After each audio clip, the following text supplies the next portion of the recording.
नमस्ते दोस्तों, आज की वीडियो में हम बात करेंगे म्यूचुअल फंड इन्वेस्टमेंट के डायरेक्ट और रेगुलर स्कीम्स के बारे में। ये प्लान्स होते क्या हैं, इनमें आप कैसे इन्वेस्ट करते हैं, इन्हें आप कैसे चूज करते हैं, इन दोनों प्लान्स में से कौन सा प्लान आपके लिए ज्यादा प्रॉफिटेबल है और कौन सा प्लान कब आपके लिए ज्यादा सूटेबल है, इन सब चीजों के बारे में डिस्कस करेंगे इस शॉर्ट वीडियो में। तो दोस्तों, जब आप म्यूचुअल फंड में इन्वेस्ट करते हैं, आप कौन से माध्यम से या किस रूट से आप ये इन्वेस्टमेंट कर रहे हैं, उसके आधार पर म्यूचुअल फंड स्कीम्स को दो टाइप्स में डिवाइड किया गया है।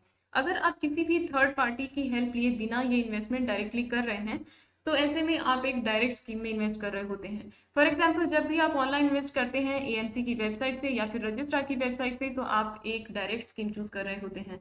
दूसरी तरफ अगर आप एक थर्ड पार्टी की हेल्प लेते हैं या कोई भी इंटरमीडियरी जब इन्वॉल्व होता है, तो ऐसे में आप एक रेगुलर प्लान में इन्वेस्ट कर रहे होते हैं। ये थर्ड पार्टी आपके ब्रोकर हो सकते हैं, म्यूचुअल फंड डिस्ट्रीब्यूटर्स हो सकते हैं, एएमसीज हो सकते हैं अगर आप उनके फाइनेंशियल एडवाइजर्स की हेल्प ले रहे हैं, आपकी बैंकिंग ब्रांचेस हो सकती हैं, या फिर रजिस्ट्रार जैसे कैम्स और कार भी हो सकते हैं, या फिर स्टॉक ब्रोकर्स भी हो सकते हैं। अब ये तो बात हो गई डायरेक्ट और रेगुलर प्लान्स की एक बेसिक डिफरेंस के बारे में। लेकिन एक आम इन्वेस्टर के लिए, हम आप जैसे लोगों के लिए इसकी क्या सिग्निफिकेंस है या क्या इंपॉर्टेंस है, तो चलिए वो भी जान लेते हैं। तो जैसा हमने पहले भी बात की है कि म्यूचुअल फंड को हैंडल करने के लिए फंड मैनेजर्स अपॉइंट किए जाते हैं, जो कि अपनी रिसर्च टीम के साथ मिलकर कुछ डेटा एनालिसिस करते हैं, मार्केट सिक्योरिटीज को असेस करते हैं और उसके बाद ही अपने फंड को उसमें इन्वेस्ट करते हैं। और वो टाइम टू टाइम वो इसमें फेरबदल भी करते रहते हैं। ये जो प्रोसेस होता है, इसमें कुछ अमाउंट ऑफ एक्सपेंसेस आते हैं, कुछ खर्चा आता है, जो कि हर एक स्कीम में ही रहता है, चाहे वो एक रेगुलर स्कीम हो या फिर एक डायरेक्ट प्लान हो।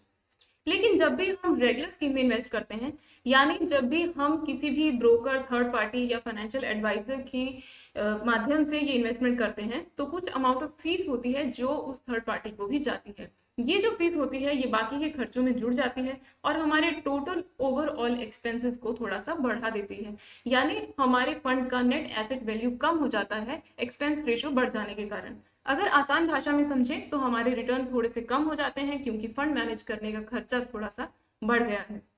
अब बात करते हैं डायरेक्ट स्कीम्स के बारे में। तो जब आप एक डायरेक्ट स्कीम में इन्वेस्ट करते हैं, तो जो भी फीस आप एक थर्ड पार्टी या फाइनेंशियल एडवाइजर को देने वाले थे रेगुलर प्लान में, वो अब आप नहीं देते, और ये जो बचत है वो आपकी फंड वैल्यू में ऐड हो जाती है और उसकी जो नेट एसेट वैल्यू है उसको बढ़ा देती है।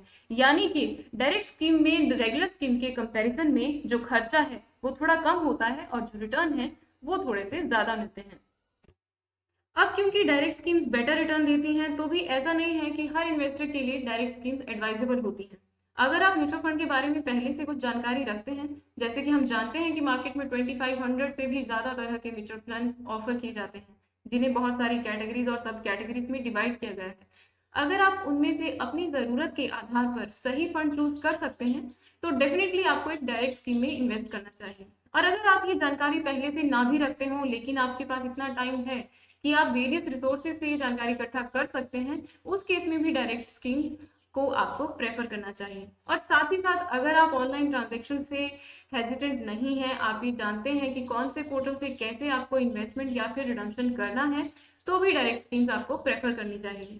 लेकिन अगर आप ये सब नहीं कर सकते, तो उस केस में आपको एक डायरेक्ट स्कीम को अवॉइड करना चाहिए और एक रेगुलर प्लान को प्रेफर करना चाहिए। मार्केट में इतनी सारी स्कीम्स होने के कारण ये बहुत ही कंफ्यूजिंग हो जाता है कि आपकी जरूरत के हिसाब से आपके लिए कौन सा म्यूचुअल फंड सही है, ये चूज करना काफी कंफ्यूजिंग हो जाता है।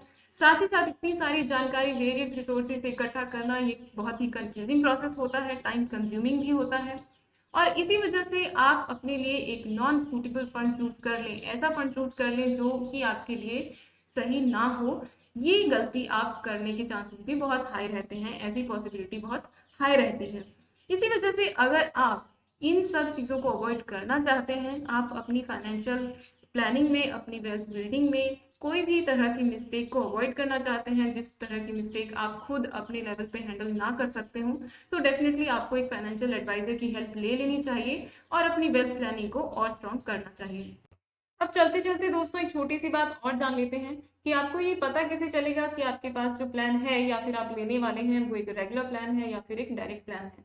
तो ये बहुत ही आसान काम है। आप अपनी स्कीम का नाम पढ़ें, आपकी स्कीम के नाम के आगे ये डायरेक्ट या फिर रेगुलर एक सफिक्स होता है, जुड़ा हुआ होता है। जैसे मान लीजिए एबीसी मल्टी कैप फंड, साथ में डायरेक्ट एक साथ में स्कीम के नाम के साथ जुड़ा होगा, या फिर ABC multi cap fund regular. और जब आप ये फॉर्म भरते हैं या फिर आप ऑनलाइन ट्रांजेक्शन करते हैं, तो भी आप ये ऑप्शन चूज कर सकते हैं।